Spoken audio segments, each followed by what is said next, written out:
तब मुनिराज को प्रणाम करता है। कभी कभी पंडित जी कोई चोर नहीं होता है, परिस्थितियां उसको चोर बनाती हैं।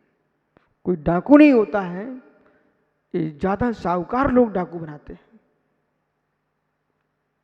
कोई अधर्मी नहीं होता है, जो ढोंगी धर्मात्मा होते हुए अधर्मी बना देते हैं। मित्र, आपका रात्रि भोजन का त्याग है, आप अच्छे से पालन करो। कोई रात्रि में खाना खा भी रहा है, उसको ऐसे मत धुतकारो कि घर पे बैठा खुजला कुत्ता हो। ऐसे मत धुतकारिए। हो सकता तुम रात्रि भोजन का त्याग ही करते अहंकार में डूबे रहे और दूसरे मुहूर्त में तो दिगंबर मुनि बन के मोक्ष चला गया। अपने व्रतों का पालन करिए। आप किसी के अव्रतों पर आप रोना मत रो। हो सके उसको व्रती बनाने का उपदेश तो करें, लेकिन आग्रह ना करें। धर्म के मर्म को लोग समझ ही नहीं पा रहे। जरा सा कोई अच्छा काम किया विजय भैया, अपने अच्छे काम का आनंद नहीं लूटते लोग, दूसरी बुराई देखना प्रारंभ कर देते। ऐसे विवेकहीन अच्छे लोगों ने बहुत सारे लोगों को बिगाड़ के रखा हुआ है। विवेकहीन शब्द का ध्यान रखना। विवेकहीन अच्छे लोगों ने बहुत सारे लोगों को बिगाड़ के रखा हुआ है। वे लोग एक्टर का नाम लेना पसंद करते हैं, वे लोग नेता अभिनेता का नाम लेना पसंद करते हैं, पर आप जैसे धर्मात्मा का नाम लेना पसंद क्यों नहीं कर रहे हैं? क्योंकि आपने धर्म तो सीखा पर विवेकहीन सीखा। धोखे से दीपक, कोई बालक, इतने बच्चे बैठे हैं, धोखे से मंदिर में धोती दुपट्टा पहन के पहुंच गए और ऋषभ भिंडक ने देख लिया ये पहली बार आया है, अब ऐसे पूजा करो, ऐसे अब से करो। उसको टोक टोक करके बेचारा जीवन में पहली बार तो आया था। मित्र, मत देखो गलती, भक्ति क्यों नहीं देख पाए तुम? लगातार आता, सुधार कर लेता, पर आपने पहले दिन से उसको भगा दिया। जब जानते नहीं आए क्यों? मित्र, स्कूल का, पाठशाला का, विद्यालय का अध्यापक प्रथम दिन आए छात्र को भगाएगा। जानता नहीं आए क्यों? अरे जानती होती तुम्हारे द्वार पे आए क्यों? मुनिराज धर्म विद्यालय के शिक्षक हैं, आचार्य प्राचार्य हैं। मित्र, किसी को तुरंत डांट के मत भगाओ, उसको पहले संभालो तो आप। धैर्य। धन्य मुनिराज को। ये वो दर्शन है जिसके लिए आचार्य समंतभद्र सौम्य ने भवन्ति अभद्रोपि समंत्र भद्रा लिखा हुआ है। युक्तानुशासन ग्रंथ में जब साफ न्याय शास्त्र ही अपना भवन्ति अभद्रोपि समंत्र भद्रा, अभद्र पुरुष भी आए आपके श्री पाद मूल में समंत्र भद्र हो जाए।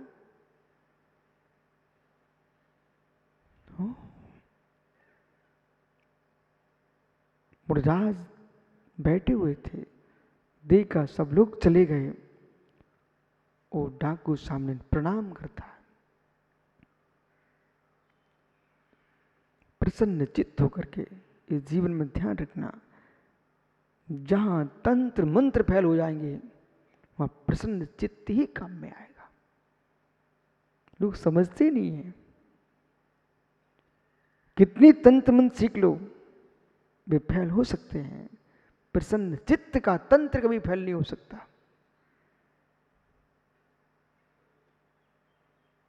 एक जगह याद है सुब्रत सागर, बहुत सारे लोग पत्थर लेके सामने आ गए। जज साहब महिलाओं को खड़ा कर दिया। मंदिर के दर्शन करने गया था हमें भोपाल में मोहल्ले में, तो पत्थर लेके लोग आ गए। एक पढ़ा लिखा समझदार अशोक जैसा चेहरा था उस आदमी का, वो अगुआ बन के सामने आ गया। बोले यहाँ मुनिराज को नहीं आना चाहिए। लोग घबरा गए। हमने सब मारा, उसने कहा मेरे पीछे हो जाओ सब। और जो पुरुष आगे आगे आ रहा था, तुम घबराओगे, डरोगे मित्र, तो वो तो आपको घबराने के लिए ही तो आए थे ना। मैंने मुस्कुरा करके जैसा वो जैसे सामने आया, मैंने उसको आशीर्वाद दे दिया। और जैसे उसको मैंने आशीर्वाद दिया, वो जो गाली बक रहा था उसने तुरंत ही हाथ जोड़े, प्रणाम। कहता प्रणाम। हम जब प्रणाम ही कर रहा है, अब सब लोग निकल चलो, अब कुछ नहीं कर पाएगा। खुश हो गया वो तो।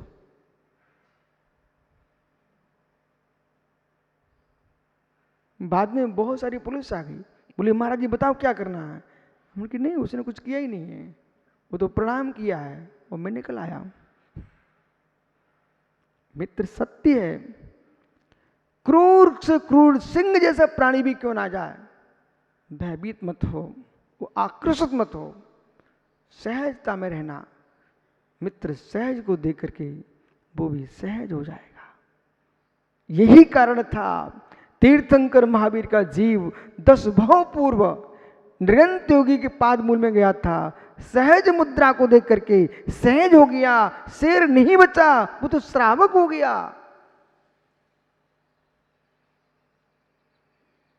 राज ने स्मित मुस्कान से उसको आशीर्वाद दिया।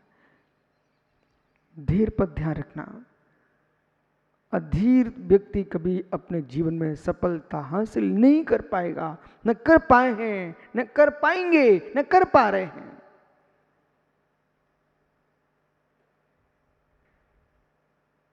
अधीरता किसी भी क्षेत्र में सफलता नहीं दे पाएगी।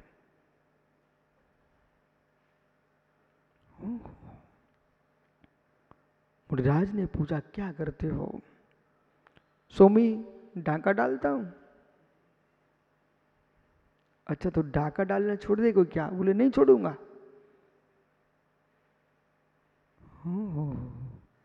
ऋतिक आप महाराज हो तो क्या बोलते। बोले भाग जा। जब नहीं छोड़ता तो भाग जा। बोले नहीं। मुनिराज ने नहीं कहा भाग जा। अच्छा तू डाका डालना नहीं छोड़ पाएगा। बोले नहीं छोड़ूंगा। अच्छा तुम मांस खाना छोड़ सकता क्या। बोले वो भी नहीं छोड़ूंगा। पर आप तो उपाय बताओ मेरे कल्याण हो जाए। फिर भी क्या बोल रहा है, उपाय बताओ मेरा कल्याण हो जाए। अच्छा कोई बात नहीं, आप डाका नहीं छोड़ सकते हो, आप मांस नहीं छोड़ सकते हो, अब तुम कल्याण फिर भी करना चाहते तो मेरी बात अब सुनना पड़ेगी आपको। बोली क्या। जिसे तुम नहीं जानते उसे मत खाना। बोले हाँ ये कर सकता। जिस फल को मैं नहीं जानता हूं, जिस वस्तु को नहीं जानता उसे नहीं खाऊंगा। बोले ये चलेगा। अच्छा तो दूसरी बात और सुन भाई, किसी देव के चरणों में प्रसादी चढ़ी हो, बलि का आटा चढ़ा हो, उसे मत खाना। बोले हाँ ये तो चल जाएगा। मतलब वो भी नियम तो ले रहा था, बुद्धि लगा रहा था। बोले इससे क्या होता है, ये तो चल जाएगा। अच्छा ऐसा करना, कोई व्यक्ति सो रहा हो उसे सोते हुए नहीं मारना आप। बोले सोते नहीं मारूंगा मैं, मेरे अंदर तो वो ताकत है, कौन जाएगा, मैं जगा के मार दूंगा। बोले ठीक महाराज जी, सोते आदमी को नहीं मारूंगा मैं। खुश होके क्या सोचता है, हमने महाराज से तो नियम ले लिया लेकिन मेरा कल्याण होगा। एक डाकू जो चोरी नहीं छोड़ रहा है वो यूं कह रहा है कि मेरा कल्याण हो जाएगा। कोई भी व्रत लो, पंडित साहब राकेश भैया, परीक्षा होती है। वो व्यक्ति अपने मित्र मंडली के साथ, डाकुओं के साथ अच्छे धनाढ्य स्थान पर जाकर उसने डाका डाला और डाके के डालने के उपरांत एक जंगल में प्रवेश कर गए। जंगल में प्रवेश किए, कुछ खाने को नहीं। सारे डाकू कहते फल लेके आते हैं, फल तोड़ के लाए। उसने पूछा नाम बताइए आप। बोले नाम नहीं मालूम। बोले मैं नहीं खाऊंगा। बोले क्यों? बोले जीवन में एक ही तो नियम लिया, एक दिन भूखा से। उस जैसे 4-5 ने और मान लिया, बोले मैं भी नहीं खाऊंगा। शेष जितने थे सब ने खा लिया और जैसे ही खाया सब मूर्छा खा के गिर गए और मरण को प्राप्त हो गए। विस्फल था। तब वो डाकू क्या सोचता है, ओह जिनके चरणों में जाने से पूरा धन मिल गया और प्राण भी बच गए, एक नियम धीरे से पालन कर लिया। पुनः जाता महाराज जी के पास, महाराज जी आपके एक नियम ने हम लोगों के प्राण बचा लिए, अब मैं मांस का त्याग करता हूं। देखो वो डाकू मुराज के चरणों में जाके मांस छोड़ के आ गया। धीरे धीरे आदमी को आने तो दो, उसने मांस छोड़ दिया। पुनः डाका डालने गए, डाका नहीं छोड़ा भी, पर महाराज को ज्ञान था इस जीव का कल्याण होगा। पुनः डाका डालने गए और एक जगह डाका डालने के उपरांत पुणे जंगल में फंस गए। वहां चारों ओर घोर अंधकार में कुछ भी दिखाई नहीं दिया, खाने की व्यवस्था नहीं थी। एक चबूतरे पर चढ़ गए, वहां पर कोई देव का स्थान होगा। लोगों ने आटे के विभिन्न प्रकार के पुतले वगैरह चढ़ा दिए थे, हाथी घोड़े बना के चढ़ा के चले गए। उन सारे के सारे डाकुओं ने सोचा ये ठीक हुआ, बना बनाया आटा रखा हुआ है, इन सबको उठा लो और रोटी बना के खाएंगे। उसको याद आ गया मुराज ने कहा था बलि पे चढ़ी वस्तु नहीं खाना, निर्माल्य नहीं खाने का। बोले भाई आप लोग खा सकते हो, लेकिन मैंने तो मुराज से नियम लिया है। उस सारे डाकू चिल्लाए, अरे अपन लोग डाकू हैं, तस्कर हैं, इसमें क्या नियम अपना होता है? अपना कोई नियम होता है? बोले डाका अपने स्थान पर, नियम अपने स्थान पर, लेकिन मेरा नियम है। जब शाम सारे डाकू रोटियां खा गए, उस अकेले ने नहीं खाए। जो शेष बचे थे वो कह रहे भैया वो फल तो मैं समझ गया था, इसको तो कौन नहीं जानता आटा है, मैं तो खाऊंगा। भाई खाओ भाई। बात ऐसी थी, जैसी रोटियां खाई सभी झूम झूम के सो गए। अंतिम सांस वो देखता है दूर से जाकर के ये रहस्य क्या है। दूर चला गया चला गया चला गया। उसने देखा उस चबूतरे के नीचे से मिट्टी में सांप के जाने की लकीरें पड़ी हुई हैं। वो पूरे आटे पर सांप घूम चुका था, उसका जहर उसमें निकल चुका था। अब तो डाकू जो है गदगद हो गया। बोले धन्नो मुनिराज के लिए, जिन्होंने 1-2 नियम का पालन किया तो 2 बार मेरे प्राणों की रक्षा हो गई। अब तो पुनः मुनिराज के पास जाता और क्या निर्णय लेता है, 2 बार का धन इतना आ चुका है, अब डाका डालने की जरूरत बची नहीं है। स्वामी आपने मेरे प्राण बचाए हैं, आज मैं नियम लेता हूं, आज से चोरी करने का त्याग। धैर्य रखिए, व्रत पालने में धैर्य चाहिए तो व्रत देने वाले को भी धैर्य चाहिए। हो सुब्रत साग जी, राकेश पंडित मुमुक्षु ब्रह्मचारी हो गए कि नहीं हो गए? धैर्य होना चाहिए। ओहो धैर्य होना चाहिए। अंतिम नियम उसका पालने का बचा हुआ था। 3 ही तो नियम लिए थे उसने। सोते हुए को नहीं मारने का, सोते हुए को नहीं मारने का, यही तो नियम था उसका। अब डाका डालना बंद हो चुका था, संपत्ति घर में भरपूर थी, अब तो अच्छे लोगों में नाम आने लग गया। और मित्र एक दिन बाहर गया था, रात्रि के 12 बजे लौटता है। उसने अपने घर में एक दृश्य देखा।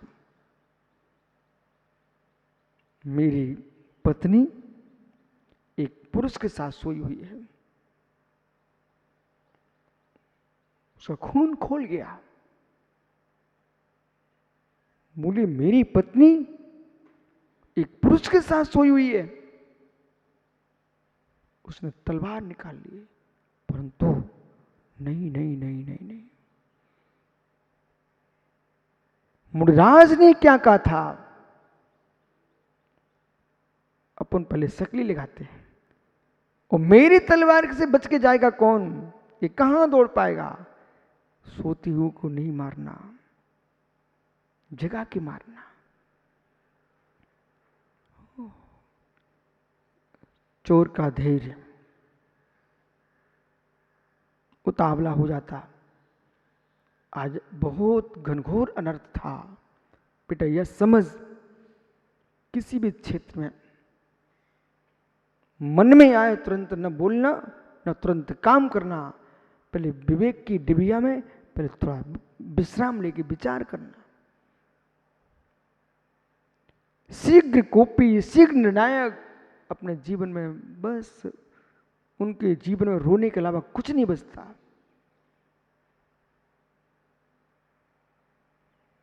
शीघ्र कोप कर बैठे, शीघ्र निर्णय ले बैठे, शीघ्र भ्रम कर बैठे।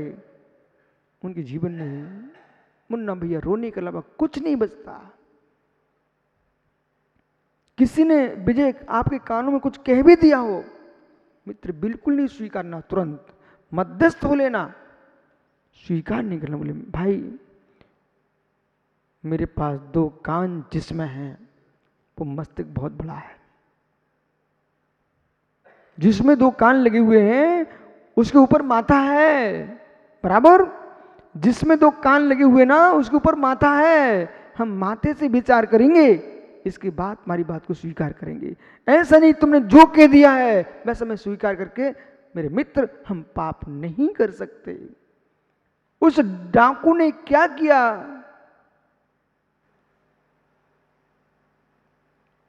मुनिराज ने कहा था जगा लेना। जैसे उसने चादर खींचा, मालूम कौन था? उसकी मां थी। तो पुरुष कैसा? अरे आपको मालूम होना चाहिए, गांव देहातों में जब विवाह शादी होते हैं तो उसमें महिलाएं नाटक करती हैं। जब बारात चली जाती ना, खोया करते, ओ हो, वो नाटक करते हैं, खोया करते हैं। तो उस नाटक में किसी के पड़ोस में शादी थी, उसमें वो पुरुष का भेष बना करके पुरुष की ड्रेस पहन कर गई थी, पर थक गई थी और सीधी सीधी आकर के उसने कपड़े नहीं खोले और वहीं पुरुष की ड्रेस पहन करके बहू के साथ सो गई।